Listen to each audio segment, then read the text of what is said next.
here in a dream. I'm just stuck here in a dream. Welcome to the Guns and Yoga podcast. My name is Wendy Hummel. Today, you're going to hear a conversation that I had with Jack Harris several months ago. He's a retired law enforcement officer, licensed counselor, trained mediator, and professional trainer. Jack retired from the Tucson Police Department in 1994 at the rank of captain. I first met Jack at the COPS conference last year in Oklahoma City. I attended one of his sessions on retirement, but was unable to sit in on his anger class.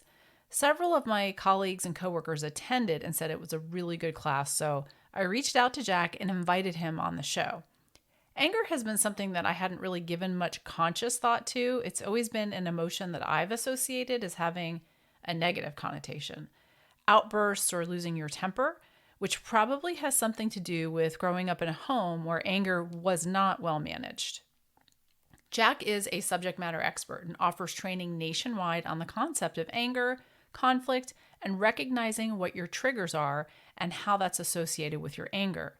Jack offers some unique insight on managing anger, and that if we understand how to align our expectations with reality, we aren't surprised at the outcome. He gives an example that kind of puts this into perspective, and it's something that I could really easily relate to. While you're preparing for court, let's say, due to a criminal case you worked if you're in law enforcement, if you, in your preparation phase, not only get ready to review the reports and talk about what your role was in the case, but you also prepare for knowing that the defense attorney will most likely be obnoxious and will try to personally attack you, so that when it actually happens on the stand, you're not surprised. We don't necessarily lower our expectations, but we're aligning them to the reality of the situation. This principle can be applied to other situations as well. Treatment by those who we interact with in the course of our jobs, and sometimes members of our own agency. Realizing that there's this disconnect between the way we think life should be and the way that it is. The Stoics actually have a name for this, and it's an exercise they call premeditatio malorum. That means that the premeditation of the evils and the troubles that might lie ahead is something that you should go through. Scenario training, imagining what could go wrong to prepare for life's inevitable setbacks. We all know that life isn't fair all of the time, and by psychologically preparing ourselves, we align with reality. There's definitely a balance to strike here between this preparation and then allowing the pendulum to swing too far the other way, or catastrophizing, and it all starts with awareness. Jack reminds us that when we're angry, our brains aren't thinking logically. We're operating from the part of our brain that discounts reasoning, logic, and decision-making. Awareness of not just what triggers our anger, but as it's happening, noticing how it feels in our body and what can be done to prevent it.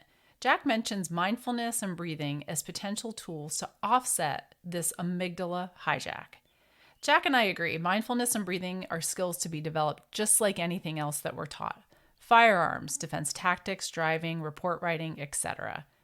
I recently read Brené Brown's newest book, Atlas of the Heart.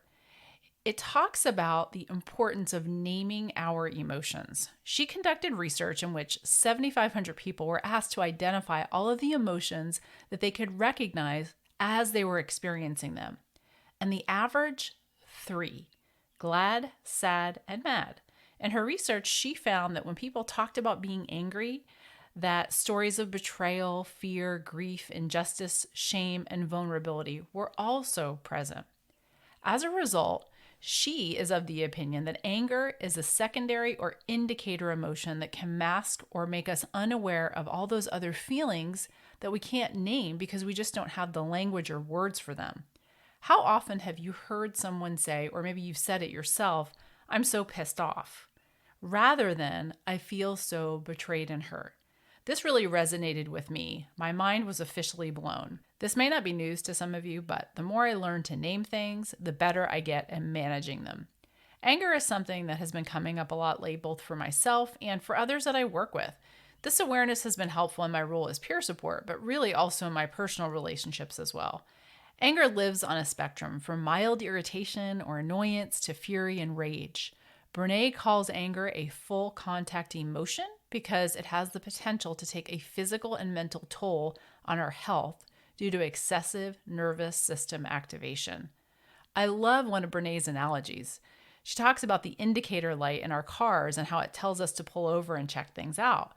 Anger is a very effective emotional indicator light that tells us to pull over and check things out. Back to Jack's training. It's so rich in content, easily understandable, and potentially life-changing. He reminds us that situational awareness starts with self-awareness. One of my favorite things, one of my favorite quotes, just means so much to me personally because it's so true. And even the best information and training won't produce meaningful results unless you consistently apply it to everyday real life situations. That could require utilizing resources such as a culturally competent clinician to help you navigate these difficult emotions or experiences, peer support, or learning practices such as mindfulness, meditation, and breath work. All of these resources that I named, I have personally used and continue to use and have been really life-changing in helping me to manage these emotions. Now, on to the show. I hope you enjoy. Welcome to the show, Jack. Glad to have you here. Thank you very much. It's my pleasure to be here. So before we hit record, we were just discussing a few things. And for the listeners, the way that I learned about you and your company and your teachings was I recently went to the COPS conference in Oklahoma City, and you offered some really unique and interesting classes. I was able to sit in on your retirement class, but unable to go to your class about anger. But some of the people from my agency that attended had a lot of really great things to say about it. So I wanted to have you on the show to let everyone know just about you have a company, you're retired law enforcement, you're a licensed counselor. And so I think I'll just start with having you introduce yourself and give a little bit about your background. And then I'd really love for you to talk a little bit about some of the things that you shared with everyone in Oklahoma when you were talking about the anger portion of your teachings. Okay, great. Well, I grew up in the Chicago area and started my law enforcement career with a small sheriff's department in Macomb, Illinois. And then as I finished college, I realized that I was really cold and I wanted to get to the warm weather. So ultimately, I moved out to Tucson, joined the Tucson Police Department, and spent the next 20 years there. Most of my time there was operational things like patrol, K-9, SWAT, aviation, and then I did a number of administrative things, and then ultimately finished up my career as the commander of a multi-agency narcotics task force. But along the way, after being involved in a shooting and some other incidents, I got really interested in the topic of trauma and what happens to people after a tragedy. And as a result of that, a very long story short is that I ended up getting to know our department psychologist. He and I became friends. And then because of my interest in that, I ended up going back to graduate school where I then did my graduate work in counseling psychology. And today, when people ask me what it is that I do, it's all focused on a variety of things that are really aimed at helping keep good people good. And I know that sounds like a kind of a, maybe even a corny little topic, but if you think about it, is that in law enforcement and all sorts of public safety organizations, people work really hard to get on the job. They spend a lot of time and energy. And I always use this metaphor in training, is that if we went back to a basic academy class and you were an instructor in that class and you walked in the room, people would be excited, they'd be enthusiastic, they'd be eager, they want to learn. And if you ask somebody, how long are you going to stay on the job? What the new kids typically say is, I'm staying forever. I'm staying till retirement. And inside, I always kind of chuckle because they haven't figured out anything yet. But what I love about that concept is they're thrilled. They're excited. But now if you fast forward 5 years and you take that same group and bring them to some mandatory in-service training, I'll ask people all the time, have they changed? And that's where you get all these little smirks and smiles. And I'll typically ask somebody, who's ever taught in-service training, what's it like now? And the descriptions are, people are cranky, they're not happy, some people are angry, they want to know how long, when are the breaks, what time's lunch, what time do we get out of here? And then you ask people, how long are you going to stay in the profession? And their answers change. And my question is, what happened? How did somebody go from being excited, enthusiastic to changing? And I think in the world of law enforcement, that's one of the areas that we don't really pay close attention to. People think about the organization, how it changes, and politics, and there's a lot of variables that go on. But the disconnect for me is that we do a really good job of teaching people how to technically and tactically do the job, survive on the street. But we watch people just really struggle with some of the other things. And one of the topics, the one that I was talking about at the Concerns of Police Survivors conference, was the issue of anger and how anger affects good people.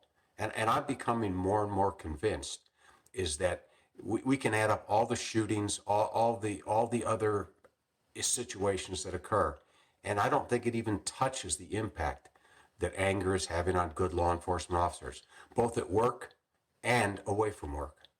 And so that was kind of the genesis of the presentation is just taking a look at anger and is there something that we ought to be doing about it? And I think the answer is absolutely yes. And so, just to kind of go back to what you first said, I can personally relate to what you just said about teaching recruits as opposed to teaching people who are more seasoned on the job for at least 5 years or more. That's been my experience exactly to the T. As a matter of fact, I'm wondering if you were like sitting in one of my classes recently, because that sounds really familiar. And in talking to other people, I'm pretty confident that they would have the same thing to say as well. But what do, and I know you'll probably get into this, but for an agency leader or somebody who's in charge of bringing training and programming to an agency, what do you suggest to kind of prevent somebody from getting to that point, or what can be done? Well, I think part of it starts with understanding the journey where Hmm. someone goes from this excited, enthusiastic state, and then they get exposed to what I call the realities of the job. Hmm. And the way I conceptualize it is there's a huge clash between expectations and reality. I think if you had three young police officers sitting around talking about what they think the job is going to be like, most seasoned officer would be sitting there just chuckling to themselves and shaking their head saying, you don't have a clue what it's going to be like.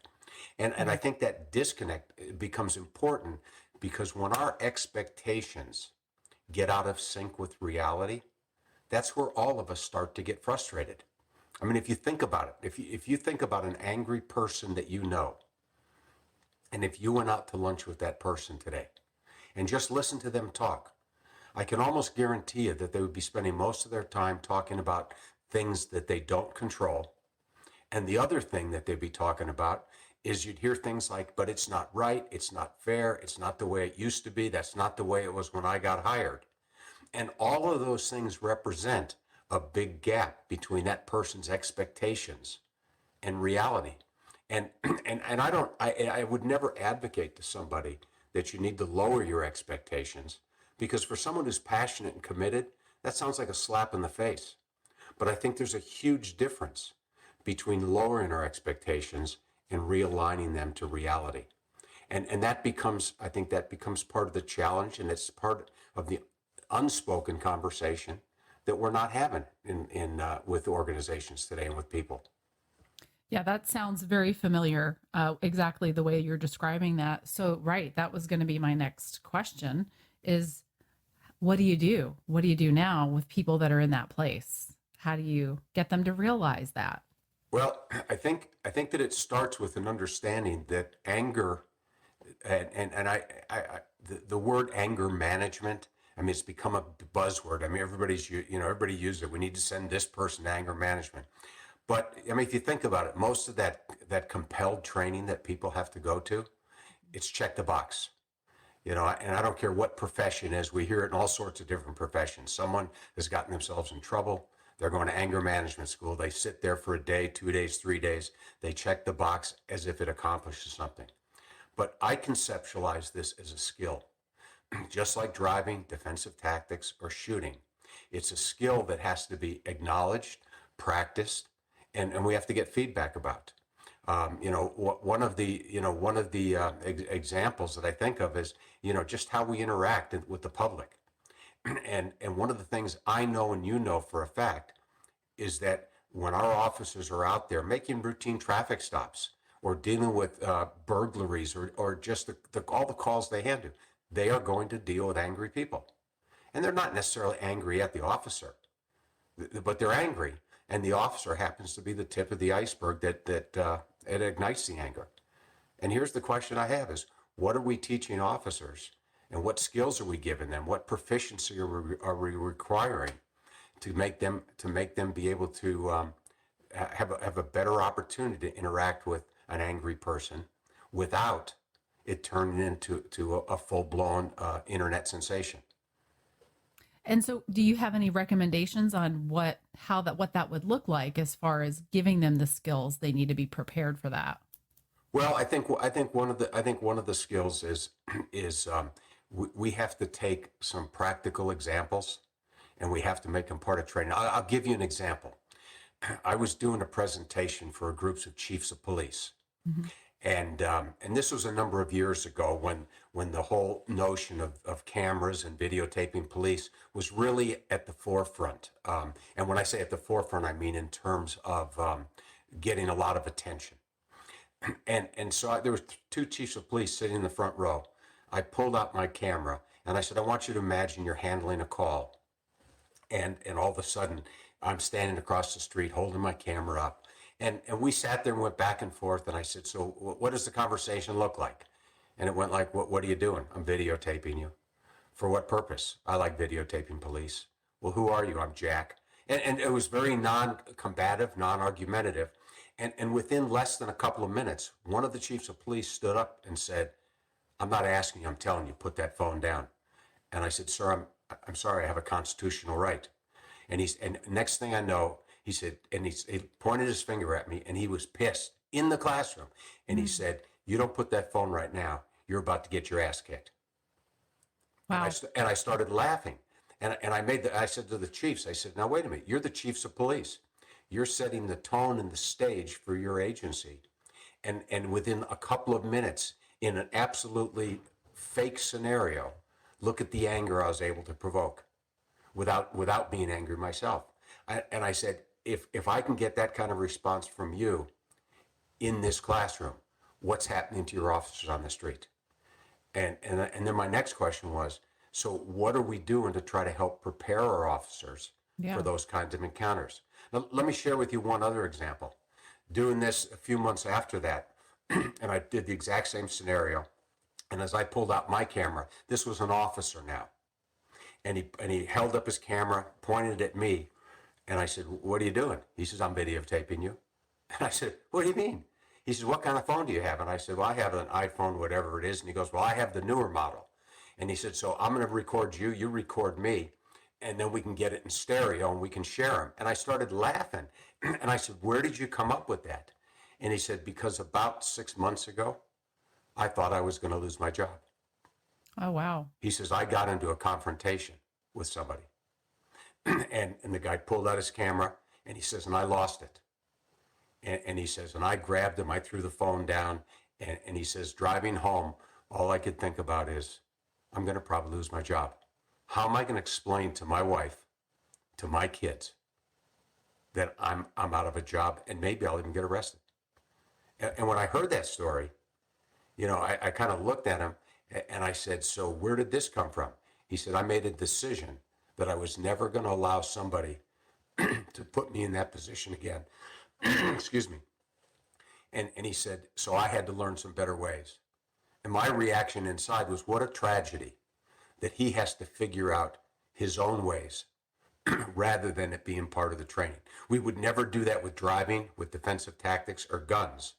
But when it comes to anger, is that we just watch, we continually watch different examples, surface, and then we just shake our heads and thinking to ourselves, the ultimate question, what the heck was he or she thinking?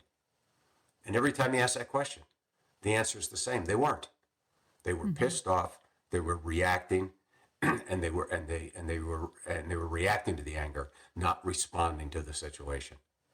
Right. And it sounds like a lot of what you're describing, and assuming this might be part of what your training is first of all, starting with self-awareness and knowing and recognizing what your triggers are before it gets to the point where you're not able to manage those things and operating out of a different part of your brain, essentially.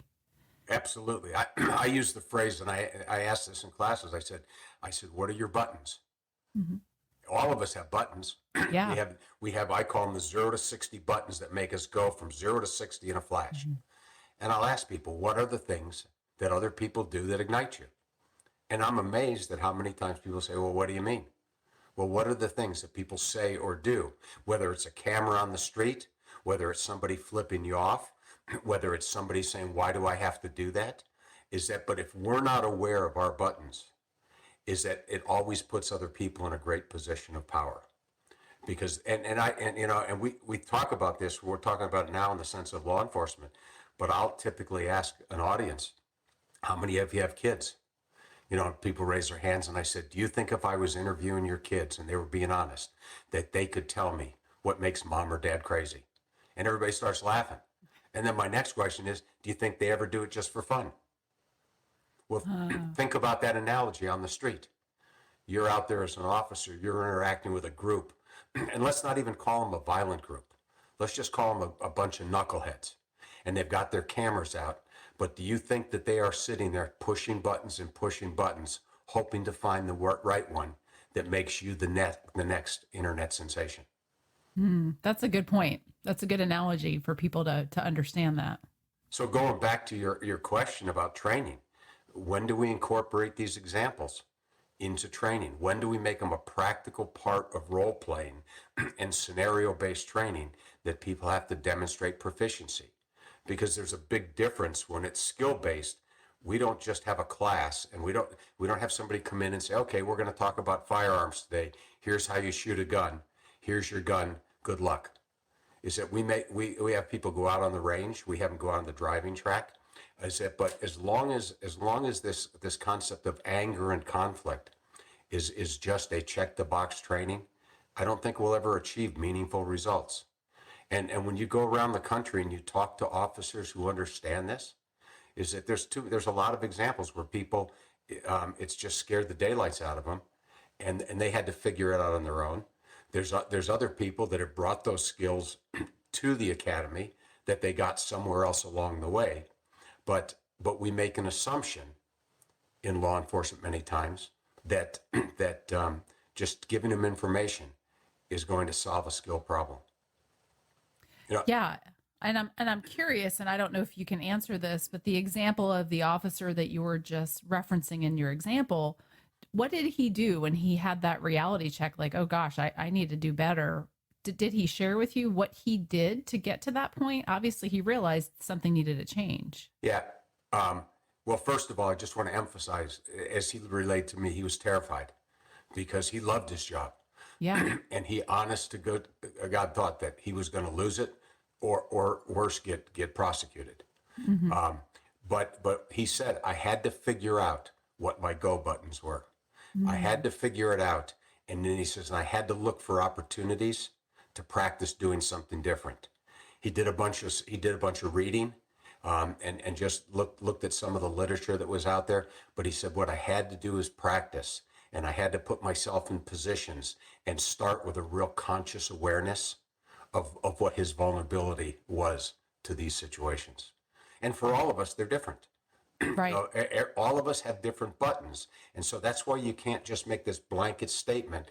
You hear people say things like, well, don't let them get into your head.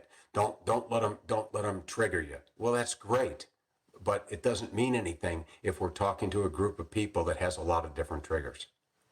Yeah, that's exactly what I was thinking as you were saying this. And I'm wondering too, if it's even, I mean, this sounds like it could be helpful to have people not just think about what your buttons are, what your triggers are, but give them time to think about it and write them down and really being honest about what those are. Because like you said, what might be one person's hot button has no bearing on another person, or Right. isn't one for another. So is that something that you typically have people do, is like write this stuff down or just have them contemplate what those things might be? I like the idea of doing writing exercises, not for Mm-hmm. the standpoint of writing essays, but bullet points. What are the Mm-hmm. things? But along that is that the next column, if you will, is what I call the tape that plays in your head. What does that mean to you? You Mm-hmm. know, if you take somebody with a camera, what me holding up a camera at any police officer does not equal a reaction. If you think about it, holding up a camera means nothing until we add to it, what does that mean to you? And if it means to you, oh, there's just some knucklehead holding a camera, you won't have much of a reaction. But if all of a Yeah. sudden, why is he videotaping me? Who is he to videotape me? I told him to stop and he continued to do it. He's not obeying me. And if that tape starts playing in our head, what it does is winds up the reaction. And oftentimes, this is what accounts for how is it possible two police officers can be standing um, out on the street, and somebody drives by and flips them off, and one person just shrugs their shoulders, and the other one's ready to jump in their car and chase them. Mm-hmm. It's not the flipping off. It's what it means to us. And when we can understand what the meaning is, that's the only thing that we really control. I mean, think about this. If we tell our kids, quit asking me why, what's the next question they're going to ask? Why? Why? Yeah. Yeah. I mean, and if you tell somebody out on the street, stop doing this, they're going to continue to do it. Who are you to tell me? But what's the essence here? Those are all things we have no control over. We don't control whether somebody asks us why. We don't control whether somebody flips you off, somebody holds a camera. But what we do control is what it means to us, the tape that plays in our head. And we can play with this. And when we can attach different meanings and we can learn the skills how to attach different meanings to this, is that what we will change is our reaction. Right. This is why nobody, I mean, not nobody, but this is why people don't always react the same way in the same situations. And it's oftentimes we want to focus on the other person, but if we want to really take some meaning out of this, we have to look at ourselves and say, what is it that makes it possible that allows me to react differently to the same stimulus under different circumstances? Why can a good friend of mine make a smart aleck comment to me and I laugh, and somebody else makes a comment to me, and all of a sudden I'm going, why would he say that to me? Why would I get upset? How do I get upset? And the answer is, if my friend says it to me, that tape that's playing in my head might be, oh, that's just Jack. He's always a knucklehead. He thinks he's funny. He's not, but he thinks he is. But I know he doesn't mean anything by it. But if somebody else says the exact same thing and that tape starts saying, why is he saying that to me? He doesn't know me. What gives him the right to say something like that? You know what? That's rude. That's inconsiderate. Look at the difference. My reaction will be absolutely different, and it has nothing to do with the comment. Right. And really, what I'm thinking of as you're explaining these two different scenarios is that we often attach this meaning, even though just because we think something doesn't actually mean it's true. And maybe just getting ourselves to look at it from that point of view, it's like you said, the meaning that we're attaching to it isn't necessarily mean that's actually what's going on. Right. One of my favorite bullet points that I use in a lot of my presentations is don't believe everything you think. Yeah, actually, I have that same thing. Well, not anymore. I have it written. I write things on my mirror Uh-huh. sometimes to Yeah. just kind of remind myself, whether it be a word or a quote. And I had that up there for quite a while. But just think about it. Hmm. Having it in front of you when all of a sudden something's happened that's fired you up a little bit, and then you Hmm. look at it, it gives you pause. It puts a little break in between the fire in your gut and the thinking part of your brain. And you could say, is it possible that maybe it doesn't mean that? And when we start entertaining that, is Hmm. that what it does is opens up the door for interpreting things differently. Now, I just want to make a point. We're talking about this here on the podcast. I'm not suggesting at all that in the middle of a tactical situation where somebody's about to get hurt, that I'm Right. asking anybody to step back. But if we can develop the skills in non-threatening ways, then we can learn to apply them in more complex situations. And that Yeah. becomes the key. Right. And my guess is that's because of we're creating new neural pathways in our brain. We're teaching ourselves in Exactly. these non-threatening situations to do this so that that's already created so that we can access that when we need it in the moment. Right. No, exactly. I just want to go back to you'd asked a question before in terms of how do we get a handle on it. I think, we use the word situational awareness all the time in law enforcement. And if you think about it, it's essential to officer safety. I mean, you Mm-hmm. have to be aware of things that are going on. But what if we took the concept and expanded it to personal situational awareness? And what Mm-hmm. do I mean by that is, how do you know when you're getting frustrated, when you're getting angry, when you're losing patience, getting a little edgier? And if the answer is, when I explode, you're already behind the power curve. I'll Mm-hmm. often ask people, how many of you had a conversation at home with a family member or a friend that says, why are you so angry? And what's our typical answer? No, I'm not. No, you are. And pretty soon that can lead to an argument. But the point that I want to make is, if other people that are important in our life are telling us things or asking this question, why are you so impatient? Why are you this? Why are you that? Recognize an important component. Their situational awareness of you is better than yours. And Mm-hmm. until our situational awareness improves, we're always going to be at a position of disadvantage and not being able to intervene early. Because this whole concept of anger management or doing things different is really predicated on being able to do it sooner rather than later. If you Right. think about it, is if we could stay aware of our anger as it's happening, and then staying aware of it as it escalates, and then the most important component, controlling our behavior and in a positive direction during times of escalating anger. I never use video clips of some of the things that we've all seen on television, because Right. everybody knows, it's a 10-minute situation that's condensed to 12 seconds, and the 12 seconds is only to prove a point, not of truth, but of just raising emotion. But I always ask people, be a student of human behavior and watch some of these videos and pay close attention and ask yourself this question: what's your first impression? Are you seeing an out of control racist person, or are you seeing a pissed off cop? And I've asked that question, I can't tell you how many times over the years, and almost always the answer is, it's a pissed off cop. And Sure. I'll ask them, how do you know? And then you look at the muscles right here in their neck, you look at their facial expressions, you listen to the volume of the voice, you look at their fingers, how they're waving and shaking in front of your face, and it's like, okay, so we can identify it. It's easier to talk about it in terms of the point that it's trying to make on television. But my question is, what are we trying to do to try to prevent it? Let me give you one more example. I was doing a presentation for a group of internal affairs investigators. And I asked them, I said, I know you have no way of measuring this because you don't keep track of it.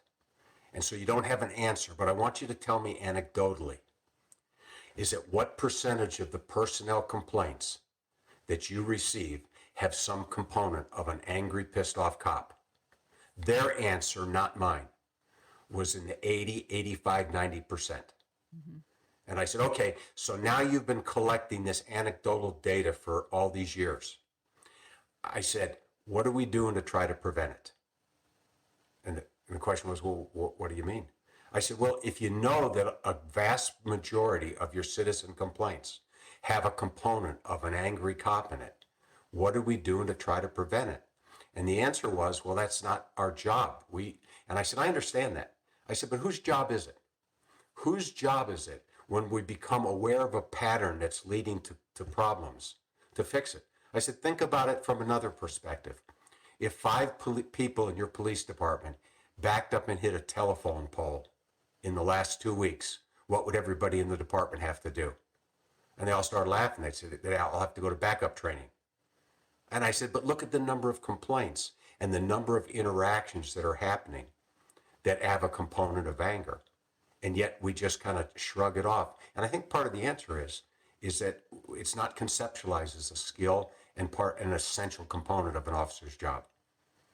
And I can't help but keep coming back to and thinking as you're explaining this, some of the things experientially that you can do with people or officers to help train this skill into them. And I know you and I talked prior, and I talked a little bit about the fact that I teach yoga, but I think it's important to mention here, like and I first learned this through yoga for first responders. And oftentimes when you say yoga, people immediately get turned off and think it's something that it's not. But one of the big things that we teach in that class that I really see fitting into what you're saying is, first of all, situational awareness starts with self-awareness and getting people during the class, because oftentimes when cops are first doing these classes, they're doing things they've never done before. They're in very uncomfortable situations. Their ego might be in play because I can't do this. This is awkward. And getting them to translate that feeling into, hey, you might feel like this again, and you're going to need to understand what's going on. And then the next thing is to understand how to control that. So that's kind of one of the things that's coming to mind as I hear you explaining, like, this is one way that we can teach people how to do this in the moment. Although I'm sure there's a lot more that we can layer into that. So. No, I think you're right. And the same principle is that we don't want somebody in the middle of a tactical situation to get into a yoga pose, but what are the things that yoga does that helps prepare people? Because really what we're trying to do in anger is we're trying to control the fight or flight response and the hijacking of the brain that occurs. And the time to do that is not in the middle of the situation. Right. Is that what are the skills that we bring that maybe lower the reaction or give us pause? As you mentioned earlier, I am a licensed counselor. I don't do a lot of counseling. That's not my mainstay, but my focus in that is in the area of anger, and I mean, not anger, but trauma and things. But we take a look at if I throw out things, and I always talk about this, the importance of mindfulness, the importance of breathing. And breathing, I mean, everybody talks about tactical breathing, and I'm a big proponent of it. But let's understand something. When all of a sudden I start to get under stress, just again, be that student of human behavior. When you see somebody that starts to get under stress, whether it's a little kid, whether it's a cop, whether it's a friend or a family member, pay attention to what's happening to their breathing.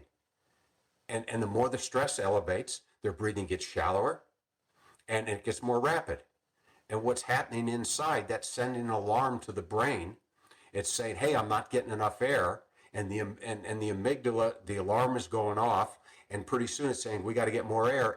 And what happens is that it's typically faster and shallower. And the message keeps repeating itself. But what's the reason that we even talk about tactical breathing? Is it because if we can get the breath under control, it sends a whole new message to the brain, and it turns the alarm off and sends a calm message. I know that sounds like a lot of psychological mumbo jumbo, but that concept along the idea of yoga is really about bringing people into the present moment, isn't it? Mm-hmm. And it's exactly. And the same thing with mindfulness. And if you look at some of the work that's being done in law enforcement agencies with incorporating mindfulness into it, this isn't just to get on the latest bandwagon. Is that the results is that if I can stay present in the moment and not get, and as you said, not let my ego and pride get in the way, which becomes just a absolutely counterproductive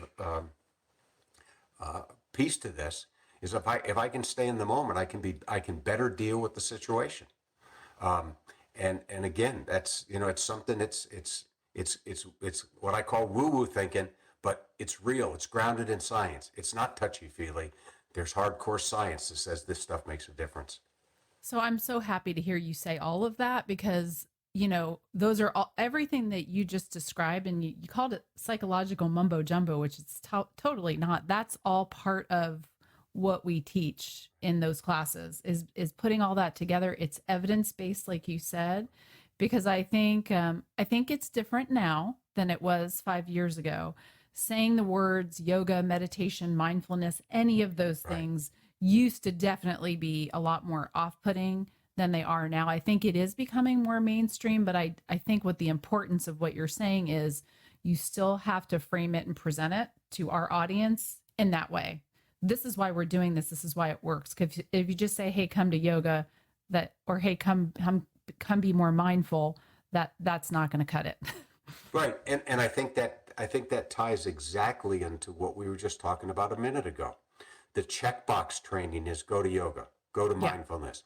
But if you incorporate it into some discussion and let people see the value and help people understand how it's connected to the bigger picture, then it's because yoga and mindfulness and breathing, it's a skill. Right. It's, I mean, we've all breathed for as long as we've been alive, but doing it in a purposeful way takes practice. And I always say to people, I give people a little homework assignment, with some, they sometimes they call it four square breathing. There's a lot of different names to it, but the principle of it. But I'll give people a homework assignment, and I'll say, look, next time you're frustrated, don't wait till you're angry, but next time you're frustrated, I want you to try this exercise. I want you to take four breaths in, or 4 second breathe in through your nose, hold it for 4, breathe out for 4 through your mouth, and hold it for 4, and just do that 6 times. And then you make your own decision. Do you notice anything different? The feedback that I get, and what I know is typically the answer, is that doing that little exercise that takes not but a couple of minutes produces a sense of calm. It takes the edge off. And I point that out to people, is that I'm not here to sell you anything or convince you of anything. But you got to ask yourself a question. What price are you willing to pay for all this stuff? Are you willing to continue to get pulled into the trap? It's interesting. You look around a police department, and you know that there are officers that if they came on the radio, if you were just clearing a call, and they came on the radio and said, I'm en route, ETA 5 minutes, you would just cringe because you have 4 minutes to get out of there. Because they have the capacity to turn a simple situation into a nightmare. But the question is, instead of just who the person is, what it is that they do. How do people escalate things? How do people de-escalate things? We can all look at officers on the department that we know that have this seem to be an amazing capacity to go into volatile situations and create calm, and create this sense of as much as I hate the buzzwords, I think it's real important. The de-escalation. I mean, come on, this is not a new concept. We've been doing de-escalation for many years. We didn't put a name to it. I don't think we added any value to it, but now it's the latest trend. But we've all known people for as long as we've been in law enforcement that have had the ability to walk into situations and did some things that created a de-escalation, that created a sense of calm. Right. And that was just something that was just natural for them to be able to do that. And obviously that's not for everyone. Not everybody has that skill. But here's my question. What if we said, if you're going to work in law enforcement, that everybody doesn't have to be the expert at it like others are, but everybody has to have a basic set of skills? That you can't be a police officer unless is that you can demonstrate, and we'll teach you those skills, but you have to be able to demonstrate it, because one of the things that we expect our officers to do is have the ability to, in the use of force, before they get into the official use of force, to be able to use communication things, be able to manage their own emotions so that they don't exacerbate the situation. And again, you could use the same example with firearms. People enter law enforcement with all sorts of firearms experience, but as a former firearms instructor, we started with the premise: we're going to teach you everything, because we don't know what your background experience, but in order to graduate, you had to have a basic level of competence, and if you didn't get it, you couldn't graduate from the academy.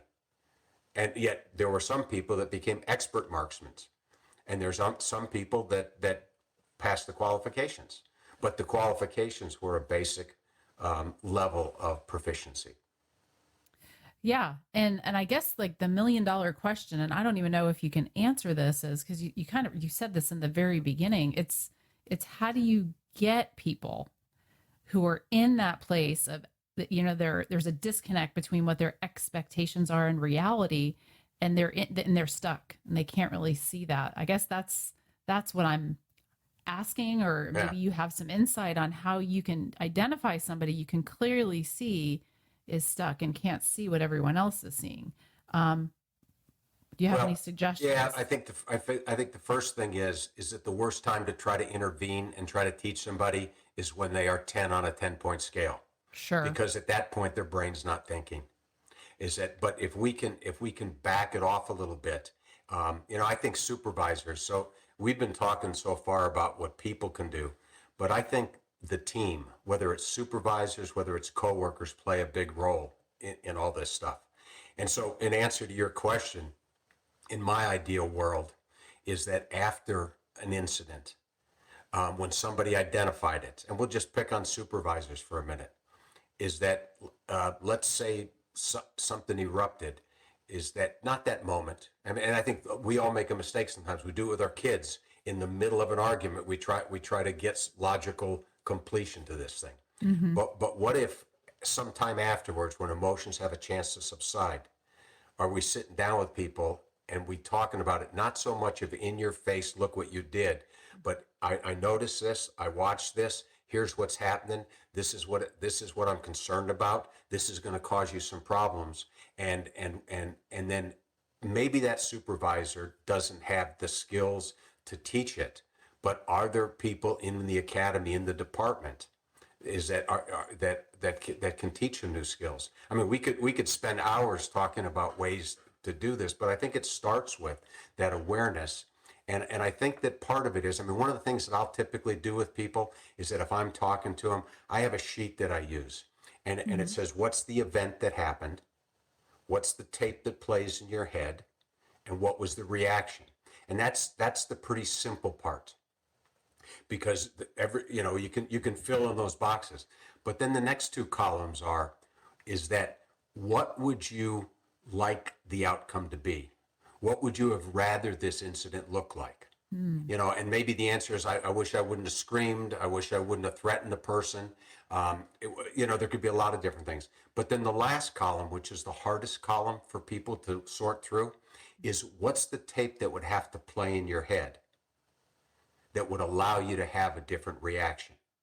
And that's the hardest part, because immediately people think, well, they shouldn't have done that. He shouldn't have screamed at me. And my answer to that is, you're right, they shouldn't have screamed. But here's reality. You work for a police department. You're interacting with people, and people are going to scream at you whether you think they're not. But the problem isn't the screaming, but when we take the screaming personally, when we attach some meaning to it, when we attach disrespect, when our pride and ego gets in the way, that screaming can turn into a confrontation. But yet at the same token, we know people that are out there on the street. They get yelled at, and they find a way to find the humor in it. And I don't mean laugh in the person's face, but inside, they may be sitting there thinking to themselves, well, I wonder how long this is going to go on. Hey, this guy's got a pretty loud voice. I didn't know anybody could scream this loud. And I'm not trying to minimize anything. What I'm trying to do is take the sting out of it. So let me give you a practical example where many police officers are experts at this. How many police officers actually like to testify in court with an obnoxious defense attorney? And when Zero. yeah, well, but here's what I'll say to you. There's a lot of people that find the humor in this. Mm-hmm. But and you talk to somebody after, you say, well, if you actually enjoy testifying or find the humor in it, is that I always ask this question. So how do you expect an obnoxious defense attorney to act? And they say, well, obnoxious. And I'll say, well, how many times have they disappointed you? Never. And I say, but when you go to court, you prepare for the case. But at the same token, you're also thinking to yourself, well, I wonder what stupid tricks he's going to play. I wonder how she's going to try to get me off track. And what are you doing unconscious or consciously? You're trying to line your expectations with reality. But the other part of it is that when all of a sudden the attorney is in, for a fact that if an attorney can't attack the facts, he or she's going to attack you. And you say, well, why would they do that? Because they want to cloud the issues. If I can get it personal, if I'm an attorney cross-examining you, and if I can get you angry, if I can get you combative, if I can get you argumentative, I'll use that in front of the jury to point to make a point that perhaps is irrelevant to the case. But the other side to it is that if I can get you angry on a witness stand, I can promise you that there's a greater chance that you will contradict something you said previously, or you'll contradict something that you wrote in your report. Because when we're angry, our brains are not thinking logically. And that's where that "what was I thinking" comes in. But the flip side is, I'll ask officers this all the time. How many of you get off a witness stand with an obnoxious defense attorney and afterwards they're nice to you? You know, they're friendly. Because in most cases, it's not personal. Right. But what are they trying to do? They're trying to get their client off. But what allows somebody to find the humor in an obnoxious defense attorney versus one that gets off the witness stand and their day is ruined? And there's no shortage of those either. Right. Well, and what you're saying really like resonates. It clicks with me because I spent a lot, I mean, most of my career, I was a detective and I spent a lot of time testifying. And for the most part, I think that I was successful because I actually really enjoyed testifying. And because I learned the hard way, I always did what you just said. And I didn't even really realize it, is that I always anticipated worst case scenario, what they would ask me or do. And so I almost, I don't know if this is good or not, but I almost welcomed it. Like I was ready for it. Right. Just as much as I was ready to talk about what I did or what my role was in that investigation, I was ready for whatever personal things might happen, because typically, it didn't always happen, but you're right. Like one or two times somebody might try to press my buttons. I find that when that doesn't work, then they move on and they don't continue to do that. Right. Because, and human nature is such, if the buttons don't work, then we're going to move on to something else. Yeah. But what you were just describing is, before you went into court, is that you had, whether you put this label to it or not, your expectations were pretty clear, is that if the attorney couldn't attack the facts, they were going to try to go after you. Mm-hmm. And you prepared for it. And we could argue all day long, it's not right, it's not fair, it shouldn't happen. But that is what happens. And the disconnect between the way life should be and the way that it is a big gap. And again, I go back to, I'm not asking people to lower their expectations. Mm-hmm. Just work towards getting them in line with reality. And I want to share, if I may, another aspect of this. Please do. Yeah. Is that we as a team, if we work together as a squad and we saw something that was dangerous that I was about to walk into, instantly somebody else would grab me, they'd say gun, they'd warn. Because we're kind of wired that way. Is that when there's a tactical threat, we don't even think about it. But what happens when somebody's losing their cool? What happens when somebody's out there and you see some other officer start to just get angry? What role do we play in preventing it? And I always go back to when I was a young police officer. I had this crusty old sergeant. He wasn't any touchy-feely guy by any stretch of the imagination. But I remember an incident. It was a chase. We finally get the car stopped. And I just, as best that I can remember, when I finally got up to the car, I was pissed. And as I grabbed the guy out of the car, I remember this old crusty sergeant coming up and just tapping me on the shoulder. And he says, "I've got this." And I said, and he says, "I've got it. He's not worth it." And that little incident, which happened many, many years ago, just sticks in my mind because he saw something that I didn't. He saw a level of anger in me that I wasn't aware of because I was in the middle of it. And what did he do? He intervened. Right. He broke the cycle, because if you think about that situation, the way my brain was working and the way his brain was working were two different things. He was in the logic mode. I was in the emotional mode. And he made a difference. And can we do that for each other? I think absolutely. Why aren't we doing that? And go back to training.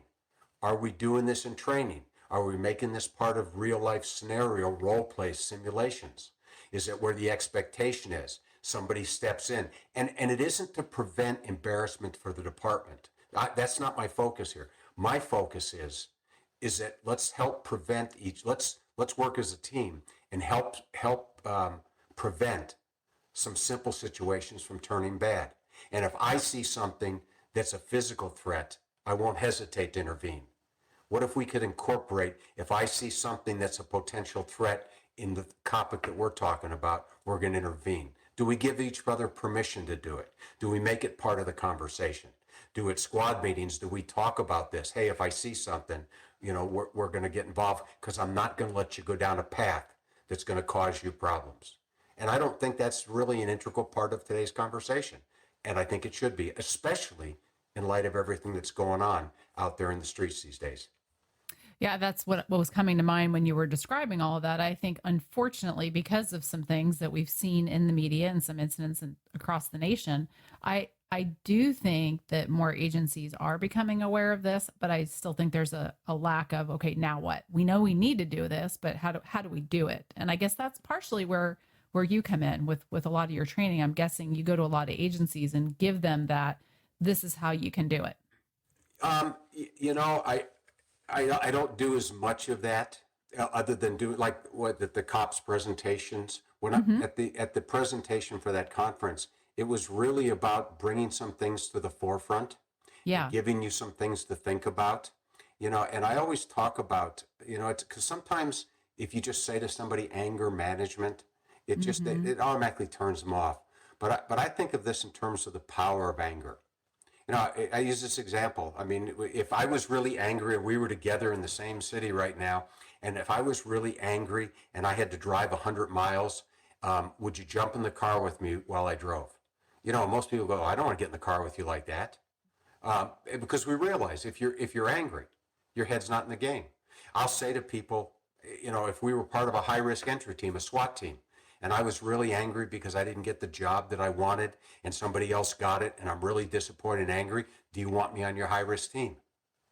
They say, no, your head's not in the game. There's, and so part of it is looking at this thing in terms of the power of anger, whether it's accidents, whether it's risk taking, whether it's heart and health issues. I'm not a cardiologist, but you talk to some cardiologists and they'll tell you anger and cardiac problems can go hand in hand.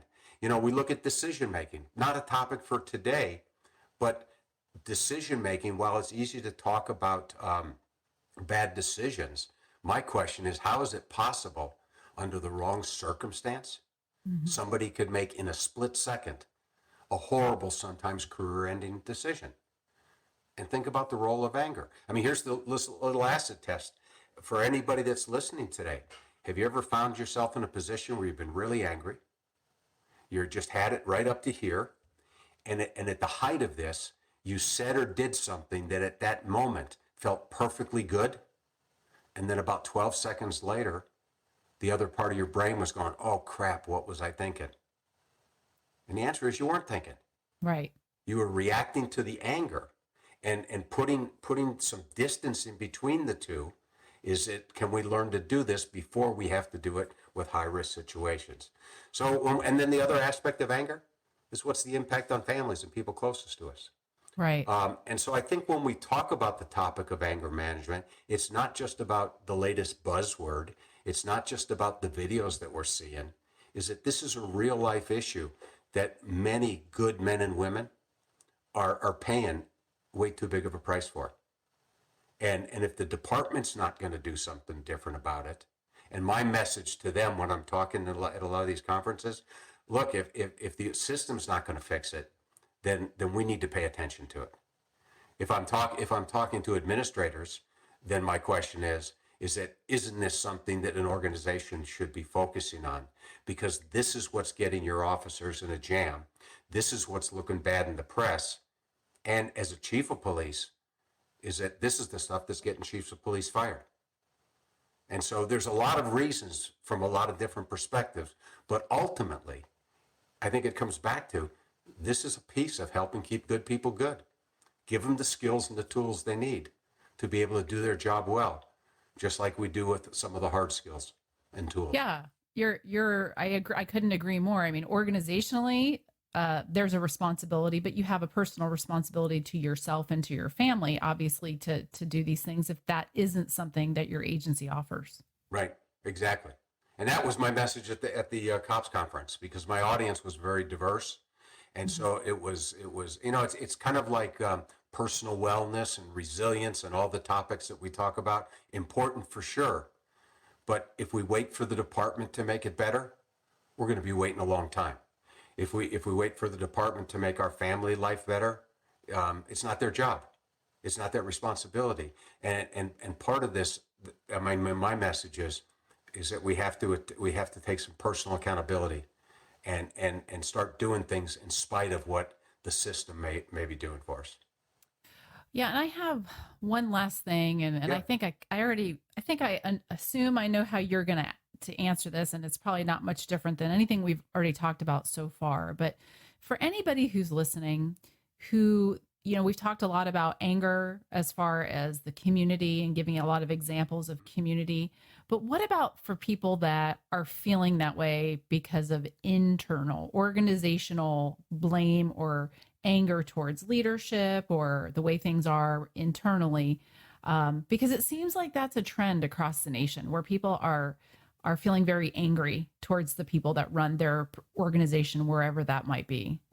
And I think that historically has been a theme Hmm. for many years.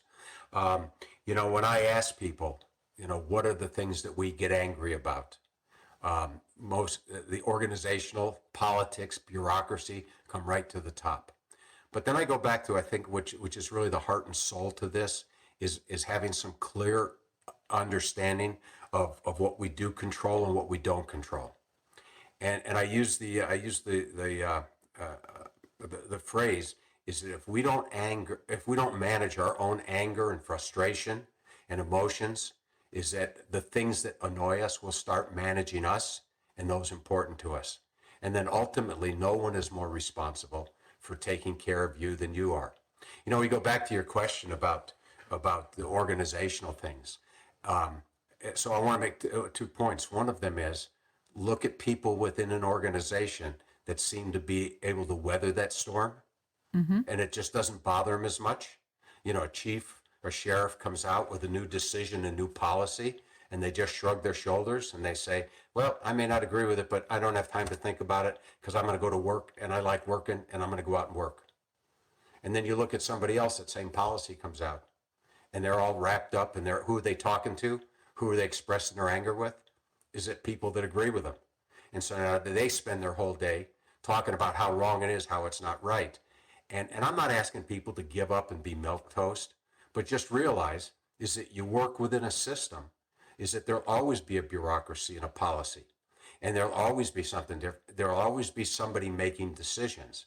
Is that our question becomes is how do we weather that storm? And again, part of it is what we're talking about here. But here's another analogy. Look at these new kids in the academy.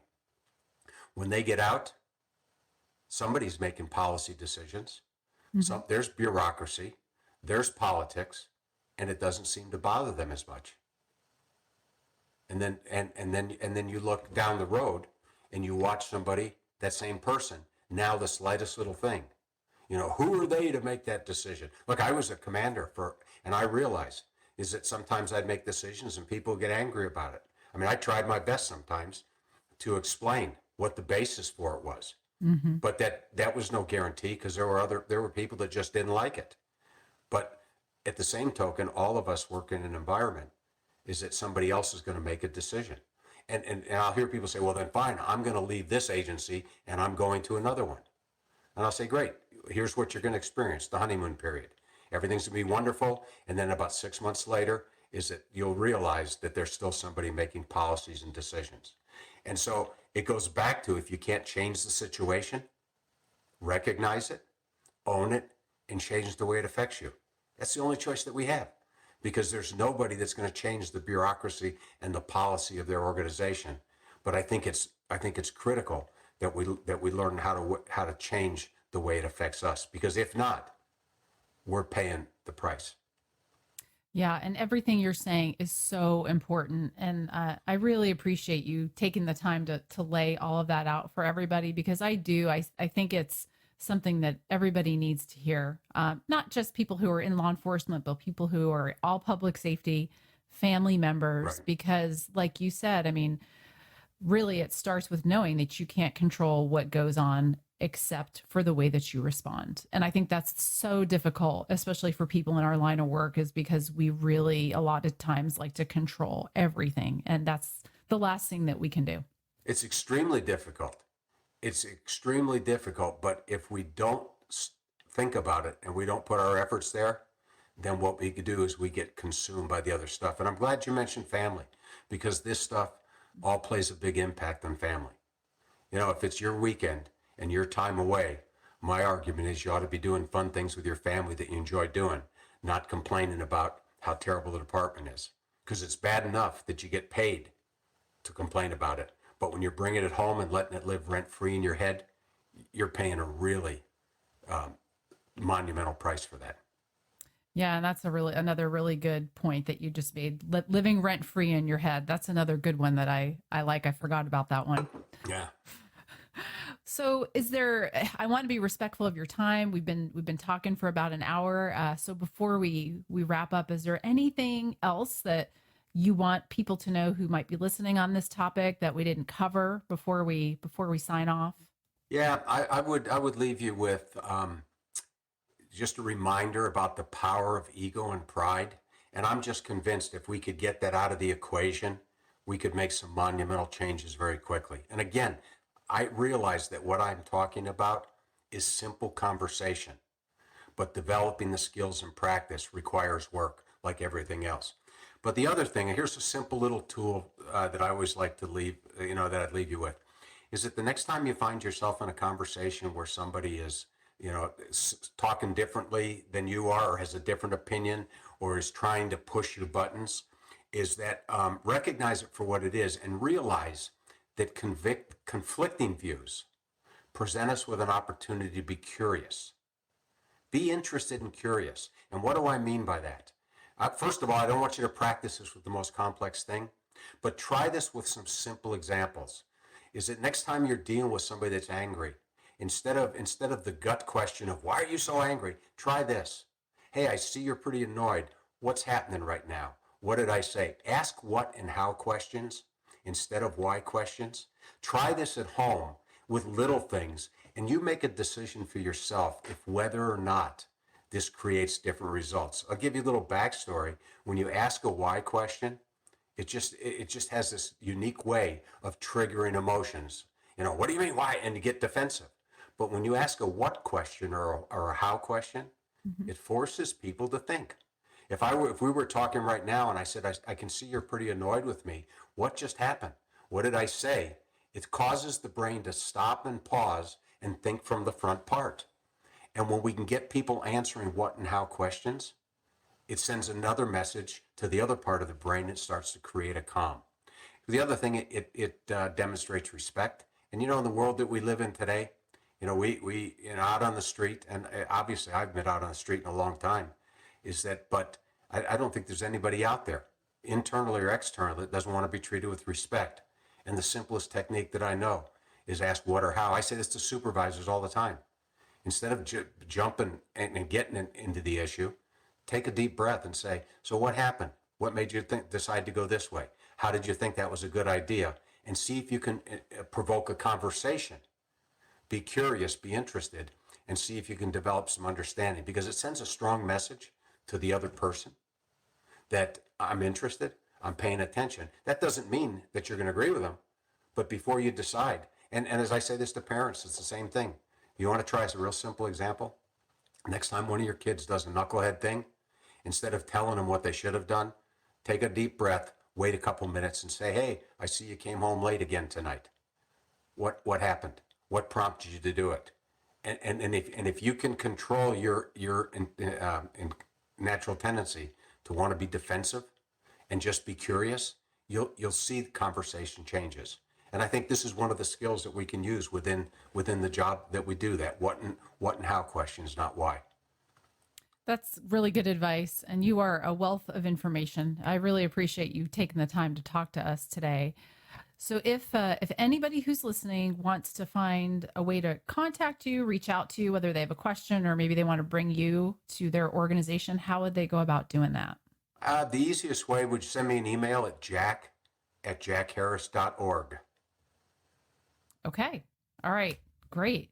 Well, thank you again, sir. I have really appreciated talking to you. Really, I could talk to you for another hour and maybe I'll be in touch. I'd love to do it. I'd love to do it. Great. Thank you so much. Thank you. Now